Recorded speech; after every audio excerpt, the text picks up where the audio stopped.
So இப்போ வந்து CPM இல்லைனா PERTல வந்துட்டு ஏன் வந்து ஸ்லாக் ஆர் ஃப்ளோட் வந்து 0வா இருக்குது அப்படின்னு சொல்லி பார்க்கலாம். ஏன் அப்படின்னா வந்துட்டு there is no delay in sequence and there is no extra spare time to spare on this task, and if one is delayed then the project is delayed too. அதாவது இப்போ என்ன அப்படின்னா வந்துட்டு இந்த ஸ்லாக் ஆர் ஃப்ளோட் வந்து 0வா இருக்கும். ஏன் அப்படின்னா வந்துட்டு அதில் வந்து இப்போ ஸ்லாக்னா ஃப்ளோட்னா என்ன அப்படின்னா எக்ஸ்ட்ரா அவைலபிள் டைம் அப்படின்னு சொல்லுவாங்க. இப்போ வந்து ஒரு ஆக்டிவிட்டி நடக்குது, ஓகேங்களா, அதுக்கு அடுத்து ஒரு ஆக்டிவிட்டி நடக்குது அப்படிங்கிறப்போ அதுக்கு இடையில வந்துட்டு ஒரு சீக்வன்ஸ் ஆஃப் டைம் வந்து இருக்கும். அப்போ வந்து அந்த சீக்வன்ஸ் ஆஃப் டைம் வந்து என்ன பண்ணும் அப்படின்னா வந்துட்டு அந்த ஆக்டிவிட்டி வந்து டிலே பண்ணுறது மூலமாக அந்த அந்த அந்த activity so first activity 1 activity 2 இருக்கு இல்லையா, அந்த ஆக்டிவிட்டி 1 and 2க்கு இடையில ஒரு சர்டன் அமௌண்ட் ஆஃப் டைம் வந்து ஃப்ரீ டைம் வந்து இருக்கும். ஓகேங்களா, ஸோ இந்த டைம் வந்து நம்ம வந்து வச்சுக்கணும். ஸோ அப்போ வந்துட்டு ஃபஸ்ட்டு ஆக்டிவிட்டி 1 வந்து டிலே ஆகிறது மூலமாக டிலே ஆனால் கூட அந்த கம்ப்ளீஷன் டைம் வந்துட்டு அஃபெக்ட் ஆகாமல் இருக்கும். ஸோ அதுக்கு பேர் தான் வந்துட்டு ஸ்லாக் ஆர் ஃப்ளோட் அப்படின்னு சொல்லுவாங்க. ஸ்லாக் ஆர் ஃப்ளோட் அப்படிங்கிறது வந்து என்ன அப்படின்னா spare time available before you have to start a task. அது ஸ்லாக் ஆர் ஃப்ளோட் அப்படிங்கிறது வந்து என்ன அப்படின்னா வந்து ஒரு ஸ்பேர் டைம், அது வந்து பிஃபோர் நம்ம வந்து அடுத்த ஆக்டிவிட்டியை ஸ்டார்ட் பண்ணுறதுக்கு முன்னாடி வந்துட்டு ஒரு ஸ்பேர் டைம் வந்து இருக்கும். ஓகேங்களா, float or slack means amount of time the project can be delayed without affecting the deadlines of a subsequent task or project. So இப்போ வந்து ஃப்ளோட் ஆர் ஸ்லாக் அப்படிங்கிறது வந்து என்ன அப்படின்னா amount of time the project can be delayed, இந்த project வந்து delay பண்ணலாம். So that வந்துட்டு அந்த டெட்லைன்ஸ் வந்து அந்த ப்ராஜெக்ட் வந்து முடிகிறதுக்கான ஒரு டைம் வந்து அஃபெக்ட் ஆகாது. ஓகேங்களா, அதுக்கு பேர் தான் வந்துட்டு ஃப்ளோட் ஆர் ஸ்லாக் அப்படின்னு சொல்லுவாங்க. ஸோ அதுக்கப்புறம் வந்துட்டு பார் சார்ட் அப்படிங்கிறது வந்து இன்னொரு பேர் என்ன அப்படின்னா கேண்ட் சார்ட் அப்படின்னு சொல்லுவாங்க. அதுக்கடுத்து இது வந்து 1919 வந்துட்டு அது வந்து ஸ்டார்ட் பண்ணியிருப்பாங்க. இது 19th century வந்துட்டு இருக்கும். ஓகேங்களா, அதுக்கடுத்து இந்த இதுக்கு வந்து இன்னொரு பேர் என்ன பட்டை வரைபடம் அப்படின்னு சொல்லுவாங்க, இல்லை கேண்ட் விளக்கப்படம் அப்படின்னு சொல்லுவாங்க. பார் சார்ட் வந்து நம்ம வந்து ஃபஸ்ட்டே பார்த்தோம் இல்லையா, நம்ம வந்து சிபிஎம் ஓகே பார் சார்ட் அப்படிங்கிறது வந்துட்டு மினிமம் அமௌண்ட் ஆஃப் ஒர்க் தான் யூஸ் பண்ணுவாங்க. இது நெட்வொர்க் அனாலிசிஸ் அப்படிங்கிறது வந்துட்டு large number of work use பண்ணுவாங்க.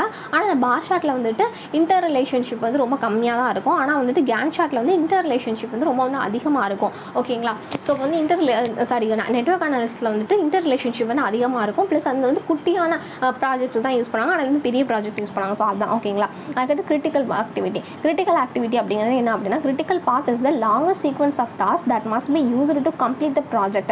அது வந்து என்ன பண்ணும் அப்படின்னா ஸோ கிரிட்டிக்கல் ஆக்டிவிட்டி அப்படின்னா அது வந்து ரொம்ப முக்கியமான ஒரு ஆக்டிவிட்டி அப்படின்னு சொல்லுவாங்க. கிரிட்டிக்கல் அப்படின்னாலே ஒரு முக்கியமான அப்படின்னு சொல்லுவாங்க. இது நான் கிரிட்டிக்கல் அப்படின்னா வந்துட்டு அது முக்கியம் இல்லாத அப்படின்னு சொல்லுவாங்க.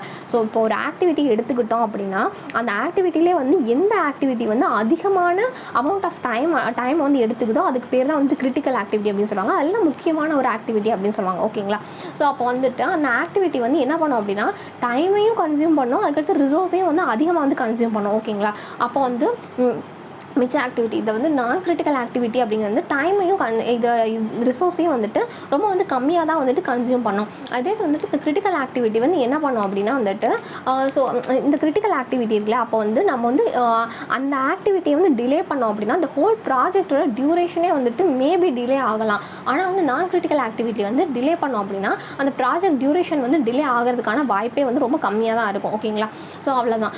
அதுக்கப்புறமா வந்துட்டு இது வந்து நான் கிரிட்டிக்கல் ஆக்டிவிட்டியாக இருக்கிற பட்சத்தில் அது வந்து என்ன பண்ணுறோம் அப்படின்னா அந்த நான் கிரிட்டிக்கல் ஆக்டிவிட்டி வந்து அது வந்து நான் கிரிட்டிக்கலாக இருக்குது, அது முக்கியத்துவம் மற்றதாக இருக்குது. அப்படிங்கிறப்போ அது நம்ம என்ன பண்ணலாம் அப்படின்னா வந்துட்டு இன்கேஸ் வந்து அது டிலே பண்ணக்கூட செய்யலாம்.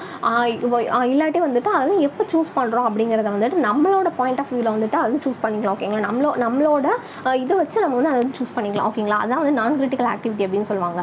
ஸோ இது வந்துட்டு கிரிட்டிக்கல் ஆக்டிவிட்டி அப்படிங்கிறது it is a longest sequence of task that must be used to complete the project. இப்போ வந்து இந்த கிரிட்டிக்கல் ஆக்டிவிட்டியை வந்து கிரிட்டிக்கல் பார்ட்டை வந்து ஐடென்டிஃபை பண்ணுறது மூலமாக அதில் வந்துட்டு ஏர்லியஸ்ட் கம்ப்ளீஷன் டைமை வந்து அஃபெக்ட் பண்ணியிருப்பாங்க. ஸோ ஃபஸ்ட் எக்ஸாம்பிள் அப்படின்னா வந்துட்டு அந்த ஏர்லியஸ்ட் கம்ப்ளீஷன் டைம்னா என்ன அப்படின்னா வந்துட்டு சீக்கிரமாக வந்து அந்த ப்ராஜெக்ட் வந்து ஈஸியாக முடிக்கிறதுக்கான வழி என்ன அப்படிங்கிறது தான் வந்துட்டு ஏர்லியஸ்ட் கம்ப்ளீஷன் ஆஃப் டைம் அப்படின்னு சொல்கிறாங்க. ஸோ கிரிட்டிக்கல் பார்ட்டை if they delayed then the whole project is டிலேடா. ஸோ ஃபார் எக்ஸாம்பிள் வந்துட்டு கிரிட்டிக்கல் பார்ட் வந்து டிலே ஆகுது அப்படிங்கிற பட்சத்தில் அந்த ஹோல் பார்ட்டுமே வந்து டிலே ஆகும். ஓகேங்களா, அதுக்கப்புறமா critical path is the project management is the longest possible sequence of dependent task that is stake holder must complete on time in order to deliver the project completely. So இப்போ வந்துட்டு இந்த stack holder வந்து கண்டிப்பாக வந்து complete பண்ணணும் on டைமில் வந்து on a time in order to deliver the project completely. அந்த ப்ராஜெக்ட் வந்து கம்ப்ளீட்டாக டெலிவர் பண்ணுறதுக்குள்ளே வந்துட்டு அந்த critical path in a project management is the longest possible sequence of a dependent task that a stakeholder must complete on time in order to deliver the project completely. The critical பாத் அப்படிங்கிற பாத்தை வந்துட்டு நம்ம வந்து கண்டிப்பாக வந்து on டைமில் வந்து நம்ம வந்து கம்ப்ளீட் பண்ணியிருக்கணும். ஓகேங்களா? ஸோ அந்த ஆன் டைமில் வந்து கம்ப்ளீட் பண்ணால் மட்டும்தான் அந்த ப்ராஜெக்ட் வந்து ஈஸியாக வந்து முடிக்க முடியும். ஸோ அதான் வந்துட்டு கிரிட்டிக்கல் பாத் அப்படின்னு சொல்லுவாங்க. By identify critical path you can identify the earliest completion time. சொன்னேன் இல்லையா, இந்த கிரிட்டிக்கல் பாத்தை வந்து நீங்கள் ஐடென்டிஃபை பண்ணுறது மூலமாக அந்த ப்ராஜெக்ட் வந்து எப்படி ஈஸியாக முடிக்கலாம் அப்படிங்கிற டேட் அண்ட் டைமையும் வந்து நீங்கள் வந்து கண்டுபிடிக்கலாம். By critical path activities will delay the overall project duration and non critical activity won't delay the project. So critical path வந்துட்டு கிரிட்டிக்கல் ஆக்டிவிட்டி வந்து அந்த ஓவரால் ப்ராஜெக்டோட டியூரேஷன் வந்து டிலே பண்ணும். ஓகேங்களா? அந்த அந்த அந்த ஆக்டிவிட்டியில் ஏதாவது ஒரு சேஞ்சோ இல்லை வந்துட்டு ஒரு டிலேவோ நடந்துச்சு அப்படின்னா அந்த ஓவரால் ப்ராஜெக்ட் டியூரேஷன் வந்து டிலே பண்ணும். இது நான் கிரிட்டிக்கல் ஆக்டிவிட்டி அப்படிங்கிறது வந்துட்டு own delay the project duration. So first வந்து அது வந்து என்ன பண்ணாது அப்படின்னா வந்துட்டு அந்த ப்ராஜெக்ட் டியூரேஷன் வந்து டிலேவே பண்ணாது. ஓகேங்களா? பிகாஸ் ஆஃப் நான் critical activity you more free to choose when to start நான் கிரிட்டிக்கல் ஆக்டிவிட்டி. ஸோ ஃபஸ்ட்டே சொன்னோம் இல்லையா, நான் கிரிட்டிக்கல் ஆக்டிவிட்டி அப்படின்னா முக்கியத்துவமற்ற ஒரு ஆக்டிவிட்டி அப்படின்னு சொல்லுவாங்க. ஸோ அப்போ வந்து அதை வந்து எப்போ வேணால் நம்ம வந்து சூஸ் பண்ணிக்கலாம். ஓகேங்களா? அதான். அதுக்கடுத்து இது வந்துட்டு கிரிட்டிக்கல் ஆக்டிவிட்டி அப்படிங்கிறது வந்துட்டு ஜீரோ ஃப்ளோட் அப்படின்னு சொல்லுவாங்க. ஸோ வந்து எப்படி இருக்கும் அப்படின்னா அதில் வந்து ஃப்ளோட் அப்படிங்கிறது வந்துட்டு இது வந்து ஜீரோவாக தான் இருக்கும். ஸோ அப்போ critical activity you can't delay it at all without causing a delay இந்த ப்ராஜெக்ட் ஆர் டிபெண்டன்ட் டாஸ்க். இப்போ வந்து கிரிட்டிக்கல் ஆக்டிவிட்டி அப்படிங்கிறது வந்து you can't delay it at all. நம்ம வந்து கிரிட்டிக்கல் ஆக்டிவிட்டியை வந்து நம்ம வந்து டிலே பண்ணவே முடியாது. ஸோ ஃப்ளோட் ஆர் ஸ்லாக் வந்து எக்ஸ்ட்ரா அவைலபிள் டைம். ஸோ அது வந்து ஜீரோவாக தான் இருக்கும். ஓகேங்களா? சிபிஎம் அப்படிங்கிறது என்ன அப்படின்னா use to manage certainty. So ஃபஸ்ட்டே சொன்னதெல்லாம் அவ்வளோதான். ஓகேங்களா? ஈவெண்ட்னா என்ன, ஆக்டிவிட்டி தான் என்னன்னு சொல்லி பார்க்கலாம். ஸோ ஈவெண்ட் அப்படிங்கிறது starting and ending of a time of a project அப்படின்னா வந்துட்டு ஈவெண்ட் அப்படின்னு சொல்லுவாங்க. ஸோ இப்போ வந்து ஒரு ப்ராஜெக்ட் வந்து நம்ம கேரி அவுட் பண்ணுறோம் அப்படின்னா அதோட ஸ்டார்டிங் ஈவெண்ட்டும் எண்டிங் ஈவெண்ட்டு தான் வந்துட்டு ஈவெண்ட் அப்படின்னு சொல்லுவாங்க. இதுக்கு இடையில நடக்கிற எல்லாமே குட்டியாக நடக்கிற எல்லா ஆக்டிவிட்டீஸுமே வந்துட்டு ஆக்டிவிட்டீஸ் அப்படி சொல்லுவாங்க. இதே வந்துட்டு அந்த ஆக்டிவிட்டி அப்படிங்கிறது டைமையும் ரிசோர்ஸையும் வந்து கன்சியூம் பண்ணும். ஓகேங்களா? ஆனால் வந்து ஈவெண்ட் அப்படிங்கிறது வந்து டைமையும் ரிசோர்ஸையும் வந்து கன்சியூம் பண்ணாது. ஒன்லி வந்து அது டைமை மட்டும் தான் வந்து இண்டிகேட் பண்ணும். ஓகேங்களா? அதுக்கப்புறமா event does not consume any time or resources. That's it. அதுக்கடுத்து each network diagram starts with an initial event and ends with an terminal event. அது ஒரு நெட்வொர்க் டயக்ராமில் வந்துட்டு அது வந்து என்ன பண்ணும் அப்படின்னா starts with an initial event. அது இனிஷியல் ஈவெண்ட்டில் ஸ்டார்ட் பண்ணி ஃபைனல் ஈவெண்ட்டில் வந்து அது வந்து எண்ட் பண்ணும். அதுக்கு பேர் தான் வந்துட்டு நெட்வொர்க் டயக்ராம் அப்படின்னு சொல்லுவாங்க. Each node is represented by அது ஒவ்வொரு ஈவெண்ட்டும் வந்து எதை வச்சு ரெப்ரசென்ட் பண்ணியிருப்பாங்க அப்படின்னா சர்க்கிள் இல்லைனா வந்துட்டு ஸ்கொயரை வச்சு ரெப்ரசென்ட் பண்ணியிருப்பாங்க. ஸோ இது வந்துட்டு நம்பரிங் வந்து எதை பேஸ் பண்ணியிருக்கோம் அப்படின்னா ஃபில்கர்சன் ரூல் வந்து பேஸ் பண்ணியிருக்கோம். ஓகேங்களா? ஸோ நான் ஃபஸ்ட்டு சொன்னேன் activity does not consume time and resource. அது வந்து இண்டிகேட் மட்டும் தான் பண்ணும். டைம் அண்ட் ரிசோர்ஸ் வந்து இண்டிகேட் தான் பண்ணும். ஸோ இந்த ஒரு ஈவெண்ட்டுக்கும் இன்னொரு ஈவெண்ட்டுக்கும் இடையில இருக்கிற நிறைய நம்பர் ஆஃப் ஆக்டிவிட்டீஸ் வந்துட்டு இடையில வந்து நடந்துகிட்ருக்கும். Activities consume both time and resources and continue and activity is between two events. Activity அப்படிங்கிறது வந்துட்டு டைமையும் ரிசோர்ஸையும் வந்து கன்சியூம் பண்ணிட்டே தான் இருக்கும். அந்த activity is between two events. அந்த ஆக்டிவிட்டி அப்படிங்கிறது வந்துட்டு ரெண்டு ஈவெண்ட்டுக்கு இடையில இருந்து இருக்கும். ஓகேங்களா? அதுக்கடுத்து task or activity is something which you have to do and you plan to do. அதாவது ஆக்டிவிட்டி அப்படிங்கிறது நம்ம பண்ணுறது. ஆனால் ஈவெண்ட் அப்படிங்கிறது அப்படி கிடையாது. அது ஹேப்பன் ஆகுறது. அது தானாக நடக்கிறது. ஓகேங்களா? இது வந்து அன்ஃபார்சின் ஈவெண்ட் அப்படின்னு சொல்லுவாங்க. So for example you plan to carry out task. இப்போ வந்து நம்ம வந்து ஒரு டாஸ்க் வந்து கேரி அவுட் பண்ணுறதுக்காக நடக்கிறோம் அப்படின்னா with certain amount of resources which need to be supplied by another party. If this resource are not supplied to you in time. அதாவது இந்த ரிசோர்ஸ் வந்துட்டு நம்ம வந்து இன் டைமுக்கு வந்து நம்ம வந்து கொடுக்கல அப்படின்னா அந்த ஈவெண்ட் வந்துட்டு டிலே ஆகிட்டே இருக்கும். On the other hand extra resource R provided to you can complete the task early. ஓகேங்களா? அதுதான் வந்துட்டு கான்செப்ட்.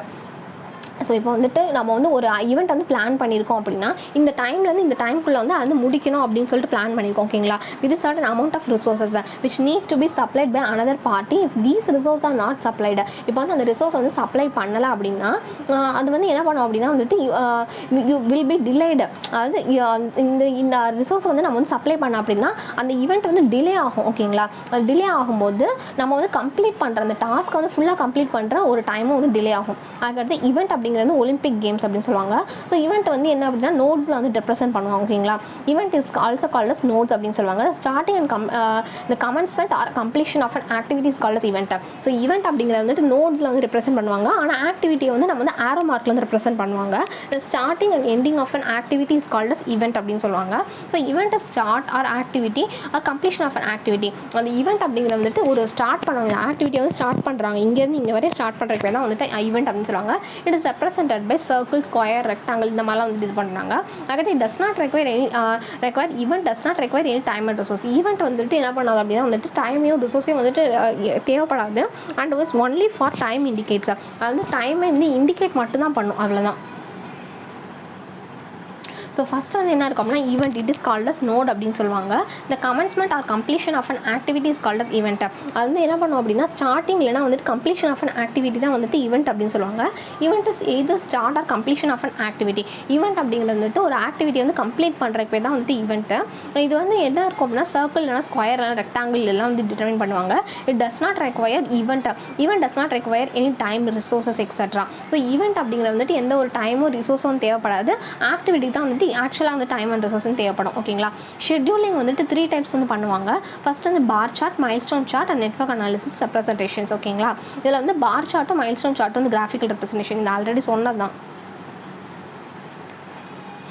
இதில் வந்துட்டு ஸ்டார்டிங் ஈவெண்ட்டு இல்லைனா வந்து டெய்ல் ஸ்டார்டிங் ஈவெண்ட் இல்லைனா இனிஷியல் ஈவெண்ட் அப்படின்னு சொல்லுவாங்க. அந்த இனிஷியல் ஈவெண்ட்டுக்கு இன்னொரு பேர் என்ன அப்படின்னா டெய்ல் ஈவெண்ட்னு சொல்லுவாங்க.